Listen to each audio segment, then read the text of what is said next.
नमस्कार मित्रों। ये जो आप घर देख रहे हैं वो हम सबके चाहते नाना पाटेकर जी का है।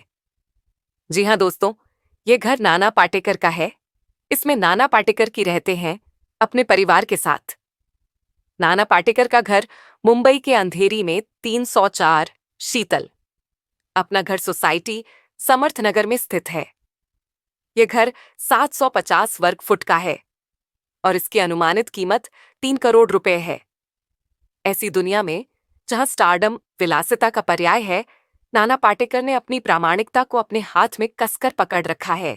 नाना पाटेकर सरल और सीधे शब्दों में बात करने वाले व्यक्ति हैं। वह एक साधारण जीवन जीते हैं जो बॉलीवुड की शानदार जीवन शैली के बीच कम ही देखने को मिलता है। उन्होंने अपनी दमदार आवाज, अलग हंसी और अपने परोपकारी स्वभाव से फिल्म उद्योग पर गहरी छाप छोड़ी है। उनका जन्म 1 जनवरी 1949 को मृत जंजीरा में एक मराठी परिवार में हुआ था। नाना पाटेकर न केवल एक अभिनेता हैं, बल्कि एक फिल्म निर्माता, पटकथा लेखक और भारतीय प्रादेशिक सेना के पूर्व अधिकारी भी हैं।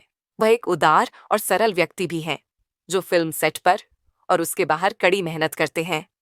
नाना पाटेकर भौतिकवाद को सक्रिय रूप से खारिज करते हैं और शब्द के शाब्दिक अर्थ में उनका घर वास्तव में एक विनम्र निवास है। आइए नाना पाटेकर के घरों पर एक नजर डालते हैं और देखते हैं कि वे किस तरह से उनके जमीनी व्यक्तित्व को दर्शाते हैं। नाना पाटेकर एक ऐसे व्यक्ति हैं जिन्होंने जीवन के सबसे कठिन दौर को जिया है। एक साक्षात्कार में नाना पाटेकर ने खुलासा किया कि जब वह सिर्फ 13 साल के थे तो उनके पिता के किसी करीबी ने उनकी सारी संपत्ति छीन ली, जिससे वे मध्यम वर्ग से निम्न मध्यम वर्ग और फिर निम्न वर्ग में आ गए। उन्हें अपने परिवार के लिए कमाने के लिए इतनी कम उम्र में काम करना पड़ा। उन्होंने कड़ी मेहनत की, स्कूल के बाद 8 किलोमीटर की यात्रा की, 35 रुपए में फिल्मों के पोस्टर बनाए और कुछ खाना भी जुटाया। उन्हें बहुत कम उम्र में बड़ा होने और अपने परिवार की आर्थिक मदद करने के लिए मजबूर होना पड़ा। तीव्र दुख और चिंता के कारण उनके पिता का हृदय गति रुकने से निधन हो गया जब नाना पाटेकर सिर्फ 28 साल के थे। उन्होंने 27 साल की उम्र में अपनी पत्नी से शादी की और बाद में तलाक ले लिया।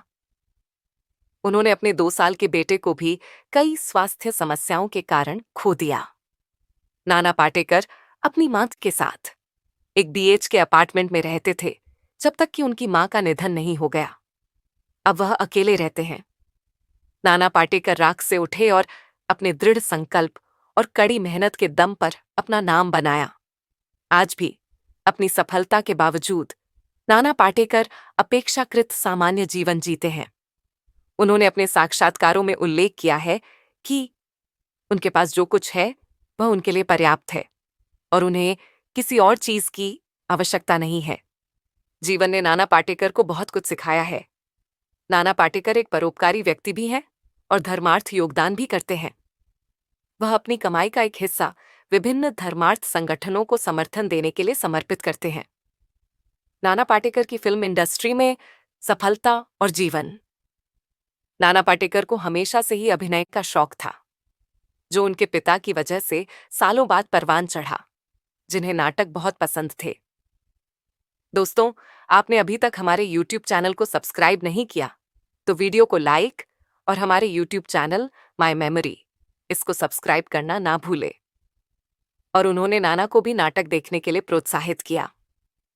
उन्होंने अपने अभिनय की कला को और निखारने के लिए sir J institute of applied art, Mumbai से पढ़ाई की।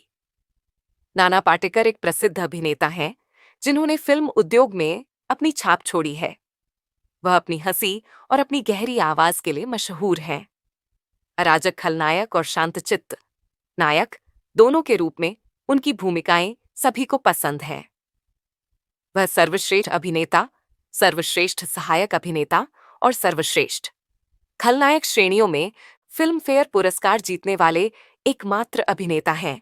फिल्म और कला के क्षेत्र में उनके समर्पण के लिए उन्हें 2013 में पद्मश्री से भी सम्मानित किया गया था। उनके अभिनय करियर की शुरुआत नाटक गमन से हुई और तब से उन्होंने कुछ पुरस्कार विजेता फिल्में की हैं।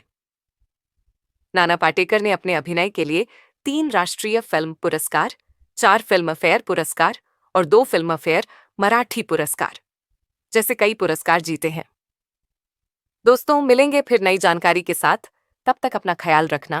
बहुत बहुत धन्यवाद।